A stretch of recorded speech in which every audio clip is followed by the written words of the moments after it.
Hello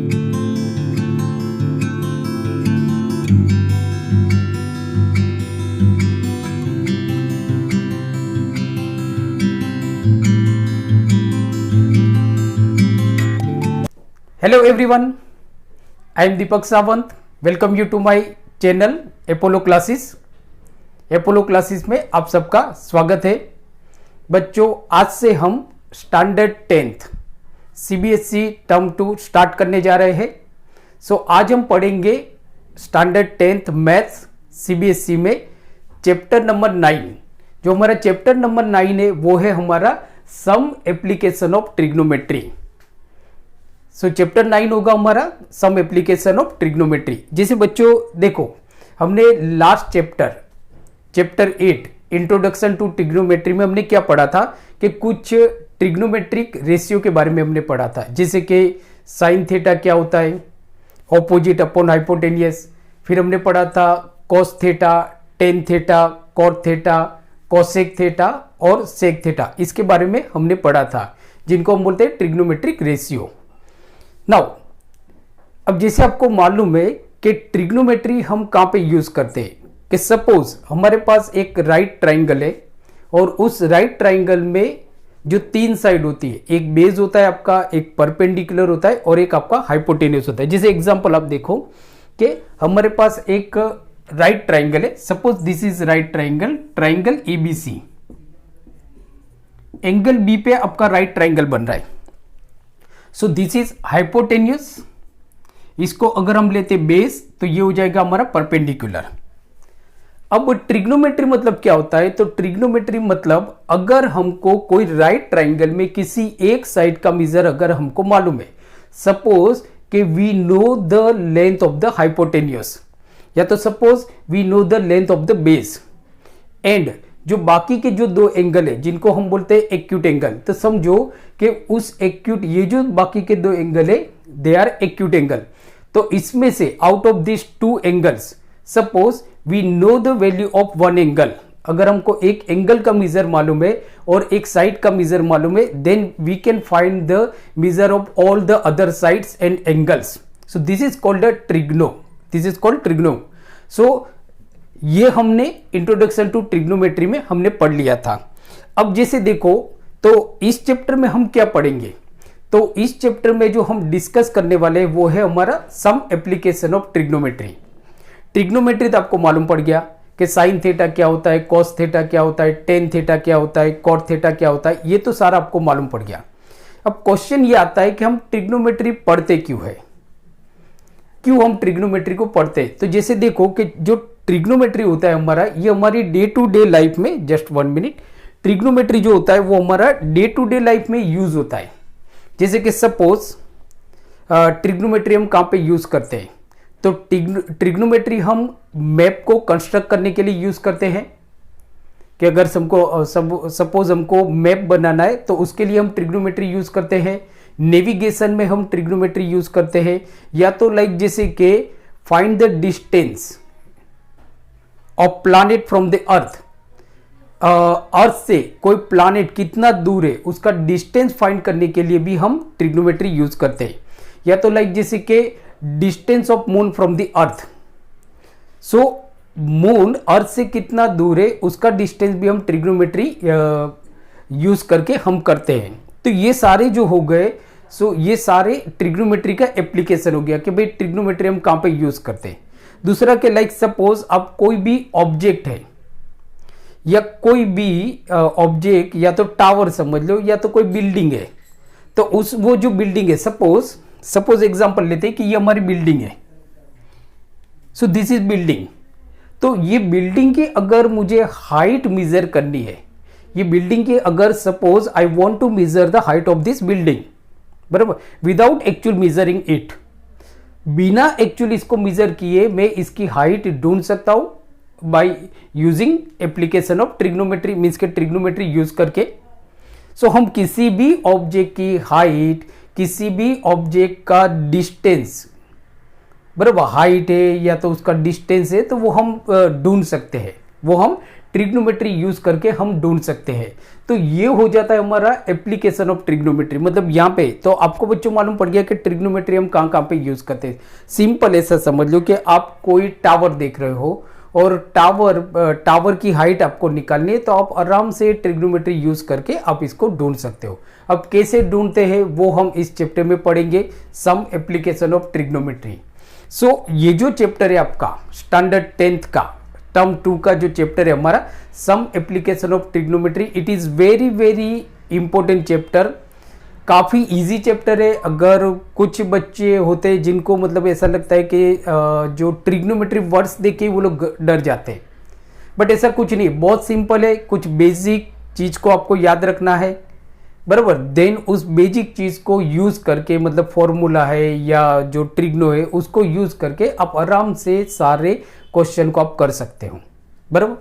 अब जैसे हम देखते हैं कि सपोज कि चैप्टर स्टार्ट करने से मतलब एक्सरसाइज जो हम पढ़ेंगे, एक्सरसाइज 9.1 हम करेंगे आज।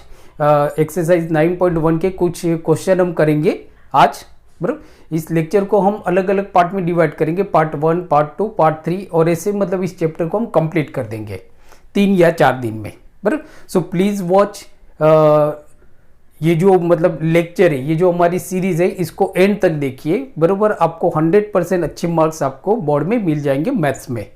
सो नाउ अब जैसे देखो कि सपोज जो सम एप्लीकेशन ऑफ ट्रिग्नोमेट्री हमारा जो चैप्टर है, तो सम करने से पहले हम कुछ बेसिक फंडामेंटल जो चीज होती है उसको अंडरस्टैंड कर लेते हैं। मतलब कि first we try to understand some basic fundamentals, like जैसे कि एंगल ऑफ एलिवेशन क्या होता है, एंगल ऑफ डिप्रेशन क्या होता है, लाइन ऑफ साइट क्या होता है, उसके बारे में हम देख लेते हैं। तो सपोज एग्जांपल आप देखो कि सपोज ये एक आपका टावर है, ये टावर है, बराबर। नाउ अब ये टावर के सामने समझो कि एक बंदा खड़ा हुआ है। मतलब यहां पे समझो कि आपका एक बंदा है पॉइंट बी पे, बराबर। और ये टावर है हमारा टावर एसी, इसकी हाइट है हमारी h, इसकी हाइट है h।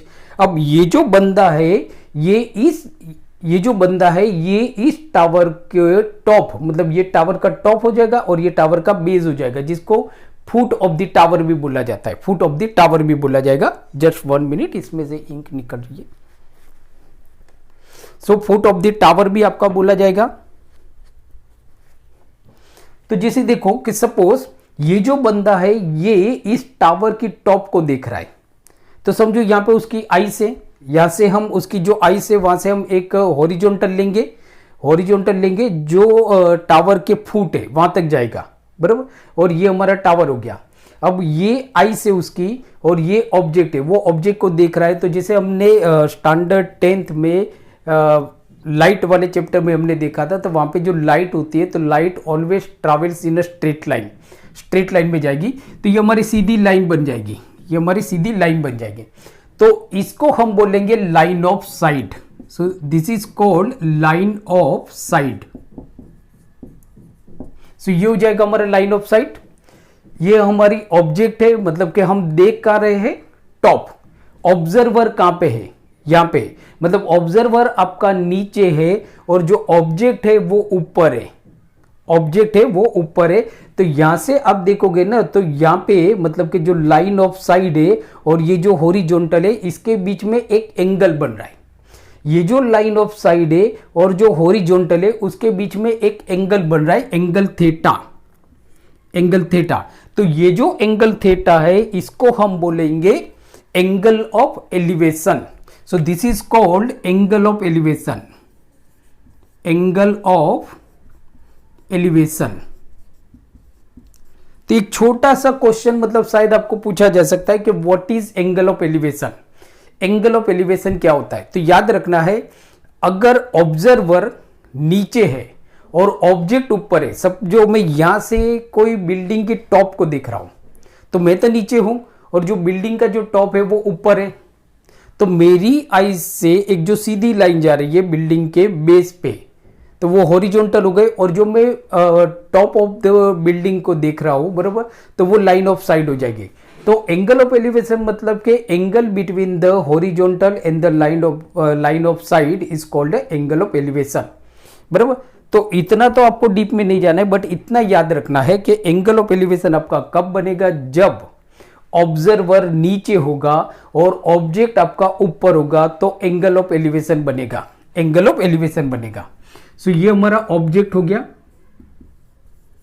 ऑब्जेक्ट। अब उसी तरह से हम देखते हैं कि एंगल ऑफ डिप्रेशन आपका कब बनता है, एंगल ऑफ डिप्रेशन कब बनता है। अब सपोज कि शाम का टाइम है और आप छत पे खड़े हो और जो आपकी टेरेस है, मतलब आपकी बिल्डिंग की जो छत है, वहां से आप किसी नीचे देख रहे हो और कोई गाड़ी आ रही है। तो देखो, आप जो ऑब्जर्व है, देखने वाला कहां पे, आप कहां पे हो, आप छत के टॉप पे हो, मतलब सॉरी बिल्डिंग के टॉप पे हो, तो आप ऊपर हो ना, और कार कहां पे, नीचे है। तो देखने वाला ऊपर है और जो ऑब्जेक्ट है वो नीचे है, तो जो एंगल बनेगा उसको हम बोलते हैं एंगल ऑफ डिप्रेशन। सपोज के एक एग्जांपल लेते हैं कि सपोज दिस इज बिल्डिंग, ये हमारी बिल्डिंग है, बिल्डिंग ए बी, इसकी समझो हाइट है हमारी h, बराबर। ये बिल्डिंग ए बी है, थोड़ी प्रॉपर बना देते हो, बिल्डिंग झुक गई है। नाउ ये हमारी बिल्डिंग है, बिल्डिंग ए बी, जिसकी हाइट है h। आप यहां पे खड़े हो, मतलब ऑब्जर्वर कहां पे है, तो देखो ऑब्जर्वर आपका टॉप पे है, ऑब्जर्वर आप देखो तो ऑब्जर्व देखने वाला कहां पे है, देखने वाला बिल्डिंग के टॉप पे है, बराबर। ऑब्जेक्ट यहां पे आपका, तो आप ऊपर से नीचे देख रहे हो, तो ये बनेगा आपका लाइन ऑफ साइट, और ये मतलब डिस्टेंस हो गया, डिस्टेंस हो गया। ये बिल्डिंग की फुट है, बराबर, या तो बेस है, वहां से इस पॉइंट का डिस्टेंस होता है, ये ऑलवेज 90 डिग्री बनेगा। देखो यहां पे भी आपका 90 डिग्री बनेगा, मतलब कि जो ऑब्जर्वर की जो आईज है वहां से हॉरिजॉन्टल, और ये बेस ऑफ द बिल्डिंग, तो उसके बीच में जो एंगल बनेगा वो आपका 90 डिग्री बनेगा, क्योंकि हम यहां पे 90 डिग्री ही देखेंगे, राइट एंगल, बराबर। तो ये भी आपका 90 डिग्री हो गया। अब ये ऑब्जर्वर की आईज है, तो वहां से एक हॉरिजॉन्टल हम देखते हैं, तो ये हमारा हॉरिजॉन्टल हो गया सीधा, बराबर। सो नाउ ये क्या हो गया, ये हमारी लाइन ऑफ साइड हो गई। सो लाइन ऑफ साइड, ये हमारी लाइन ऑफ साइड हो गई। सो नाउ देखो, horizontal and line of side, इसके बीच में जो एंगल बनेगा उसको हम बोलेंगे एंगल ऑफ डिप्रेशन। तो ये आपका बन गया थीटा। सो इस थीटा। नाउ अब आप देखो, तो ये जो लाइन है और ये लाइन, ये आपकी पैरेलल लाइन है, ये लाइन और ये लाइन आपकी पैरेलल है, और ये उसकी ट्रांसवर्सल लाइन है, ट्रांसवर्सल है। तो ये दोनों एंगल इक्वल हो जाएंगे, interior alternate angle, interior alternate angle जो हमने 9th में पढ़ा था। तो ये दोनों एंगल आपके इक्वल हो जाएंगे, मतलब अगर ये थीटा है तो ये भी आपका थीटा हो जाएगा। तो ये जो एंगल बनेगा इसको हम बोलेंगे angle of depression, angle of depression, angle of depression. तो ये बेसिक चीज को आपको अंडरस्टैंड करना है टू स्टार्ट द चैप्टर या to solve the sum of this chapter. So you have to understand this basic things, बराबर। So what we have learn yet, बराबर। So we have learn what is angle of elevation and what is angle of depression. Again I repeat कि what is angle of elevation. So angle of elevation means कि जो observer है वो आपका नीचे है और जो ऑब्जेक्ट है वो ऊपर है, तो जो लाइन ऑफ साइड और हॉरिजॉन्टल के बीच में जो एंगल बनेगा उसको हम बोलेंगे angle of elevation. And when observer एबो है एंड जो ऑब्जेक्ट है वो आपका बिलो है, मतलब देखने वाला ऊपर है और ऑब्जेक्ट नीचे है, तो जो हॉरिजॉन्टल और लाइन ऑफ साइड के बीच में जो एंगल बनता है that angle is known as angle of depression, angle of depression. तो ये बन जाएगा आपका एंगल ऑफ डिप्रेशन। सिंपल छोटे से वर्ड्स याद रखो, एलिवेशन देखने वाला नीचे है, ऑब्जेक्ट ऊपर है, डिप्रेशन ऑब्जेक्ट देखने वाला ऊपर है, ऑब्जेक्ट नीचे है, देखने वाला ऊपर है, ऑब्जेक्ट नीचे है।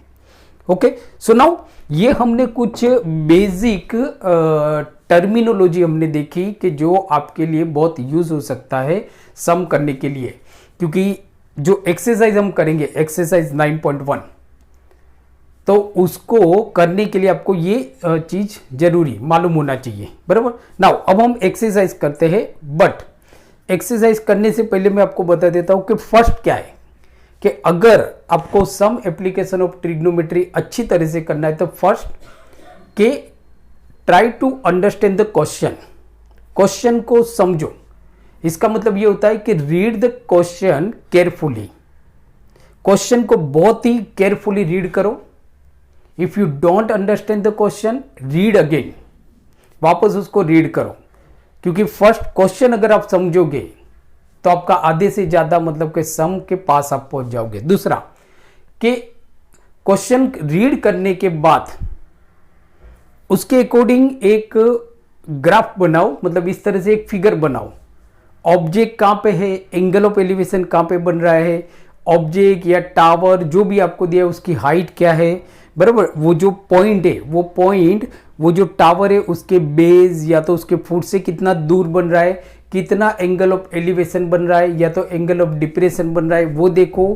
क्या ढूंढना है, बराबर। कि सपोज आपको ऑपोजिट दिया हुआ है, बेस ढूंढना है, तो आप टेन थीटा ले सकते हो, क्योंकि टेन थीटा मतलब ऑपोजिट अपॉन बेस, बराबर। या तो आप sine theta, no sine theta नहीं ले सकते, बराबर। बट सपोज अगर आपको हाइपोटेन्यूस दिया हुआ है और आपको बेस अगर ढूंढना है, बेस अगर ढूंढना है तो हम क्या लेंगे, साइन थीटा लेंगे, बिकॉज साइन थीटा मीन्स क्या होता है, साइन थीटा लो या तो cos theta low.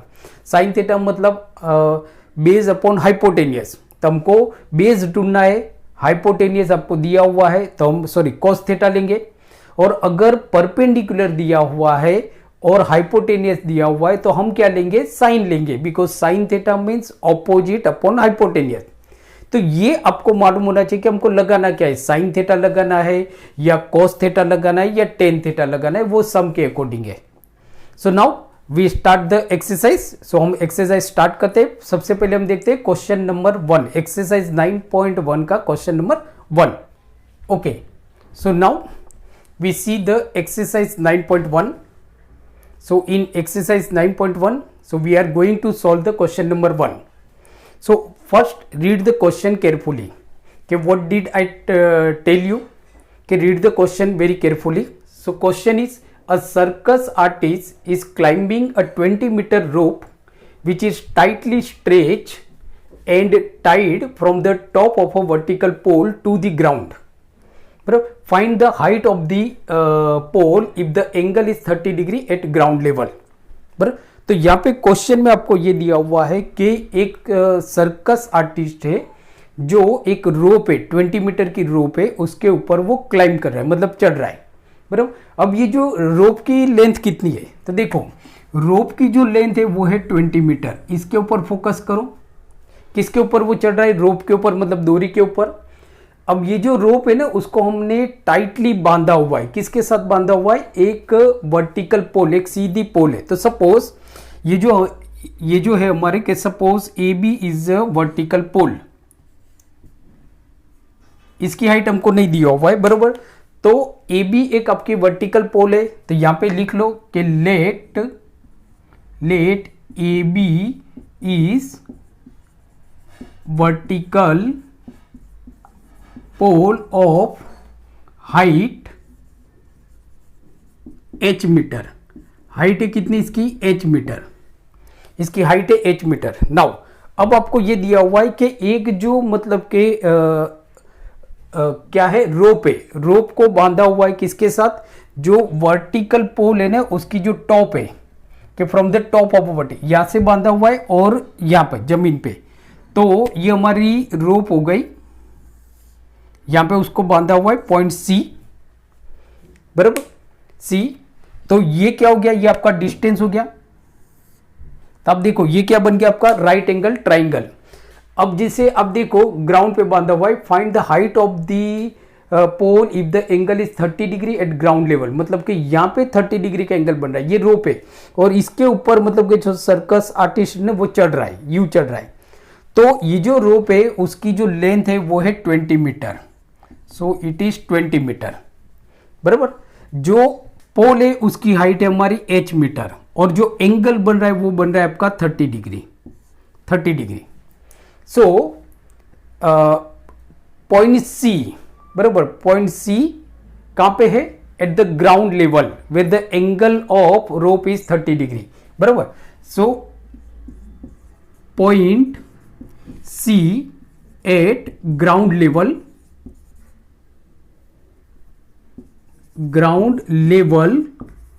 Where the angle कितना बन रहा है, वेर द एंगल ऑफ रोप,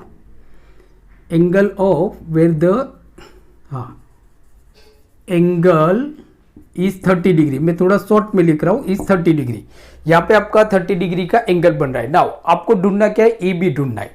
तो जैसे देखो कि मैंने क्या बताया आपको कि अगर आप क्वेश्चन अच्छी तरह से रीड करते हो और उसके अकॉर्डिंग अगर आप डायग्राम सही बनाते हो तो आपको सब कुछ मालूम पड़ जाएगा. यहाँ पे आप देखो तो ये हमारा ए बी सी एक हमारा राइट एंगल ट्राइंगल बन गया, जहाँ पे राइट एंगल कहाँ पे बना आपका, ए पे. तो हम आंसर कैसे लिखेंगे, तो इन right triangle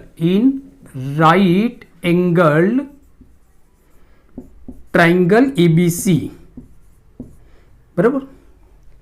right angle triangle बना आपका एबीसी, जो एंगल ए है वो 90 डिग्री है. दिया क्या है आपको, ये राइट एंगल है तो ये हमारा हाइपोटेनस हो गया, ये बेस हो गया और ये ऑपोजिट हो गया, क्योंकि ये थीटा है ना, तो this is base and this is opposite and this is hypotenuse. So you have given hypotenuse and on the basis of measure of the hypotenuse you can find the measure of the height of the vertical pole, बराबर, because you have given measure of the hypotenuse का आपको measure दिया हुआ है. So now तो हम क्या लगाएंगे, hypotenuse आपको दिया हुआ है, you have given hypotenuse, बराबर, and you have to find the vertical pole, length of the vertical pole, so that is opposite, means कि you have given hypotenuse and you have to find opposite. तो ये दोनों के बीच में relation आपको कहां पे मिलेगा, साइन थीटा में. साइन थीटा मतलब हमारा क्या होता है, opposite upon hypotenuse, opposite upon hypotenuse. So now so therefore sine 30 degree is equal to, sine theta मतलब क्या होता है, साइन थीटा मतलब opposite upon hypotenuse. So sine theta is equal to opposite upon hypotenuse is equal to, opposite क्या है आपका, A B. So A B upon B C, A B upon B सी, बराबर, sine 30. So sine 30 is equal to A B upon B C. Now sine 30 की value क्या है हमारी, तो sine 30 is equal to 1/2, sine 30 is equal to 1/2. So sine 30 की जगह पे हमने 1/2 लिखा. A B upon B C, A B हमको ढूंढना है, तो ए बी कितना है, तो A B is H and B C कितना है आपका 20, तो बी सी आपका 20. नाउ तो अब हम क्या करेंगे, ये 20 यहां पे जाएगा. So therefore H is equal to 20 upon 2. So therefore H is equal to 10 metre. So height of the pole means के height of the vertical pole is 20 metre. Vertical pole की जो हाइट है वो है आपकी 20 मीटर. बहुत easy question है, बराबर. सो प्लीज राइट इट और टेक अ स्क्रीनशॉट ले लो. Move to the question number 2. Question number 2 हम देखते हैं. तो क्वेश्चन नंबर जो 2 है, सो ये क्वेश्चन काफी बार आपको बोर्ड के एग्जाम में पूछा गया है. तो क्वेश्चन 2 है हमारा, a tree break due to the storm. Storm की वजह से ट्री टूट जाता है and the broken part bend so that the top of a tree touches the ground making an angle with it. The distance between the foot of the tree to the point where the top touches the ground is 8 metre. Find the height of the tree. Find the height of the tree. तो जैसे देखो बच्चों, यहां पे क्या आपको दिया हुआ है कि एक ट्री की हाइट ढूंढनी है और ट्री हमारा टूट जाता है. तो सपोज हम ऐसा लेते हैं कि जो AC है, सो AC is a tree. AC हमारा ट्री है जिसकी हाइट है हमारी H, हाइट कितनी है हमारी H.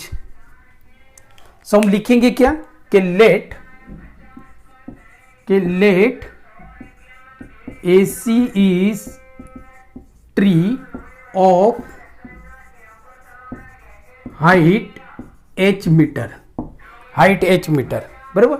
अब आप देखो ये जो ट्री है, मतलब ये हमारा ट्री है, अब हवा आई और ये ट्री आपका टूट गया। कहां से टूटा? यहाँ पे एक पॉइंट है हमारा बी, वहां से टूट गया। तो ये जो पॉइंट बी है जहां से ट्री आपका टूट गया, so B is a point where the tree is broken, बराबर। बी वो पॉइंट है जहां से ट्री आपका ब्रोक हो गया। टूटने के बाद क्या हो गया, ये जो टूटा हुआ ऊपर वाला जो पार्ट है ना वो ऐसे नीचे गिर गया। तो गिरने से ये जो बी सी है ना उसने यहाँ पे एक एंगल बनाया, मतलब ये पॉइंट जो सी है ना वो यहाँ पे टच करेगा, उसको हम नाम देते हैं समझो के डी। तो ये आपका जो है यहाँ पे आपका डी हो जाएगा। और ये कितना दूर टच कर रहा है? 8 मीटर। तो ये हमको हमारा 8 मीटर है, बराबर। आपको क्वेश्चन देखो कि इन द ब्रोकन पार्ट, यहां से टूट गया नहीं, ये ब्रोकन पार्ट है आपका BC, broken part, so that the top of a tree, मतलब ये पूरा ट्री है ना तो ये उसका टॉप है। So top of the tree touches the ground, ये जो सी है ना वो टच कर रहा है, यू है, यू गिर गया, बराबर। तो टच कर रहा है यहाँ पे, बराबर, ground, making an angle with it. अब यहाँ पे एक एंगल आपका बना रहा है, बराबर। कितना एंगल बना रहा है? सो एंगल वो बना रहा है making an angle with it. इसका एंगल मैंने नहीं लिखा हुआ है, हम देख लेते हैं एंगल क्या है। So making an angle 30 degree, sorry मैं लिखना भूल गया हूं।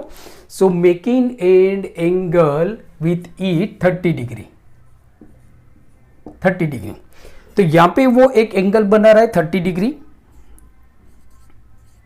30 डिग्री, बराबर। Now between the foot of the tree, now the distance किसके बीच में दिया है कि ये जो ट्री है ना उसका फुट है, एंड पॉइंट उसके बीच में डिस्टेंस है आपका 8 मीटर।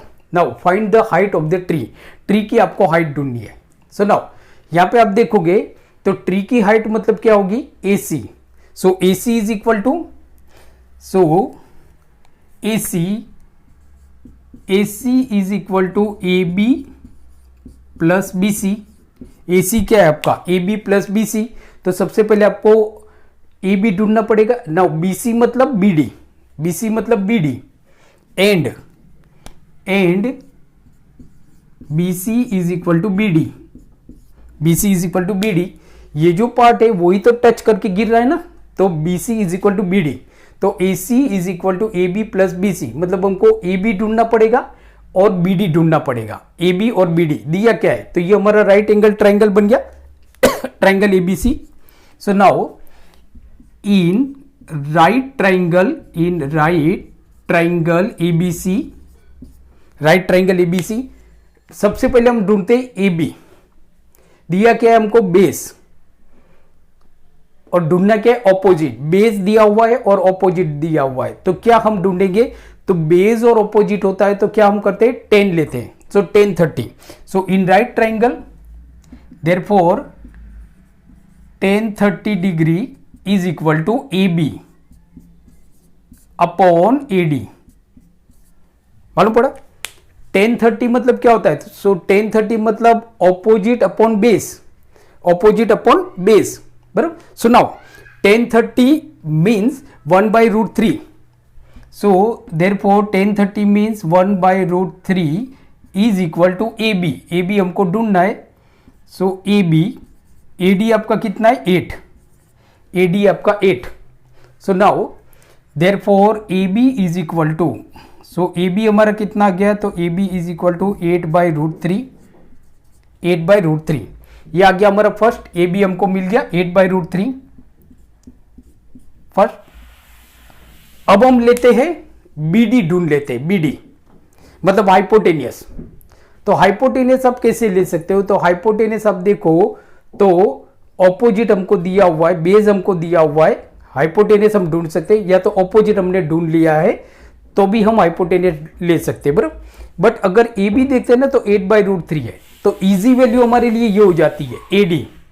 सो AD हम लेते हैं, तो यहां पे हम लेंगे कि मतलब बेस हमको दिया हुआ है AD, हम ऑपोजिट भी ले सकते हैं बट ऑपोजिट की वैल्यू 8/√3 है और ये इजी वैल्यू है 8, बराबर। तो बेस हमको दिया है और उसके बेस पे हमको हाइपोटेनियस ढूंढना है। So we have given base, बराबर, and on that basis we have to find the height of the hypotenuse. So now we use cos 30. So cos 30 is equal to AD upon BD. AD upon BD. AD upon BD. So cos 30. बराबर. Now cos 30 की value क्या होते हैं? √3/2. So √3/2 is equal to AD. AD आपका कितना है? 8. So AD is 8 upon, AD आपको दिया 8, BD आपको ढूंढना है BD. सो देयरफॉर अब ये जो BD है वो यहां पे चला जाएगा. So therefore BD is equal to 2 × 8. बराबर.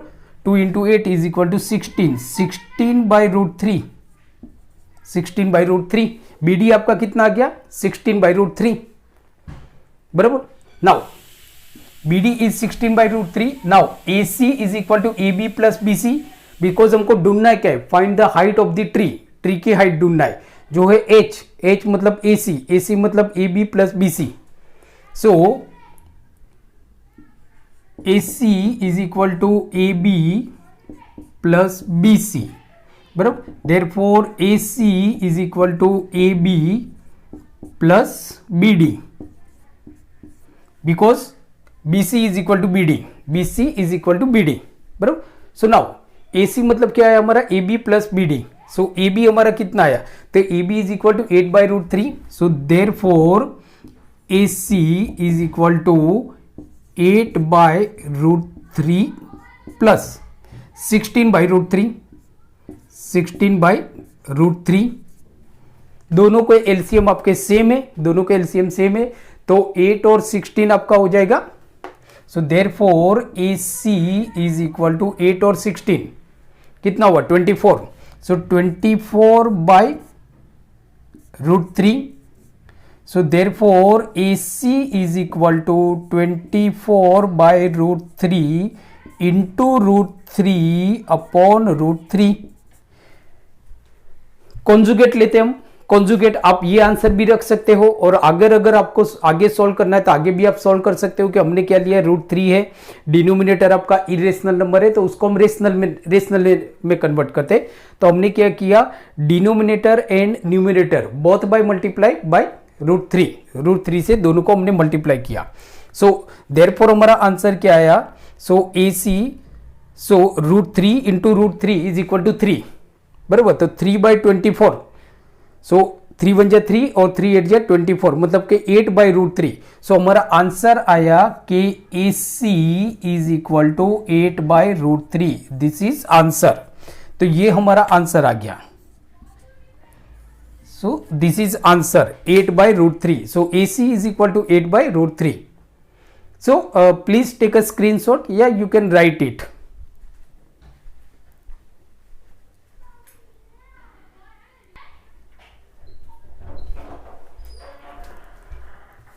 सो बच्चों यहां पे हमने देखा एक्सरसाइज 9.1 में question number 1 and question number 2. So I hope आज का वीडियो लेक्चर आपको बहुत अच्छा लगा होगा.